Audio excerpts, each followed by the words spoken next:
ଚୋରି ହେଲେ ଆମ ଜଙ୍ଗଲରେ ଏମିତି କ'ଣ ଦାମୀ ଜିନିଷ ଥିଲା ଯୋଉଟା ଚୋରି ହେଇପାରେ? ଏ ରହସ୍ୟକୁ ଆମକୁ କୁହନ୍ତୁ। ନାଗମଣି, ବହୁ ବର୍ଷ ଆଗର କଥା। ମୁଁ ଗୋଟେ ଇଚ୍ଛାଧାରୀ ନାଗର ଜୀବନ ମଣିଷଠୁ ବଞ୍ଚେଇଥିଲି। ସେ ନାଗ ଖୁସି ହେଇକି ନିଜର ନାଗମଣି ମୋତେ ଉପହାରରେ ଦେଇଥିଲା। ସେ କହିଥିଲା, ଯେତେ ଯାଏଁ ସେ ନାଗମଣି ମୋର ଜଙ୍ଗଲରେ ମୋ ପାଖରେ ଥିବ, ମୋର ଜଙ୍ଗଲରେ କେବେ ବି ବିପତ୍ତି ଆସିବନି।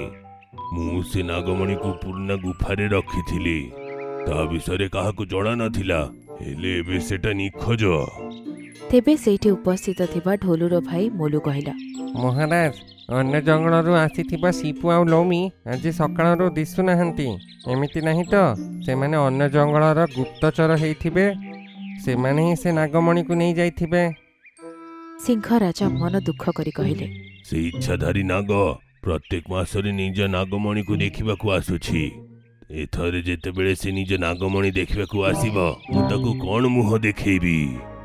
ସିଂହ ରାଜା ଏତିକି କହି ହେଇଥିଲେ ଯେ ତେବେ ସେଇ ନାଗ ସୁନେଲି ରଙ୍ଗ ରଶ୍ମି ସହିତ ଅଧା ମନୁଷ୍ୟ ଆଉ ଅଧା ନାଗ ରୂପରେ ସେଠି ପ୍ରକଟ ହେଲେ।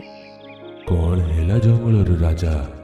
ତୁମ ଗୁଫା ଭିତରେ ଏତେ ଭିଡ଼ କାହିଁକି? ଆଉ ତମର ମନ ଏତେ ଭଲ ନାହିଁ କାହିଁକି?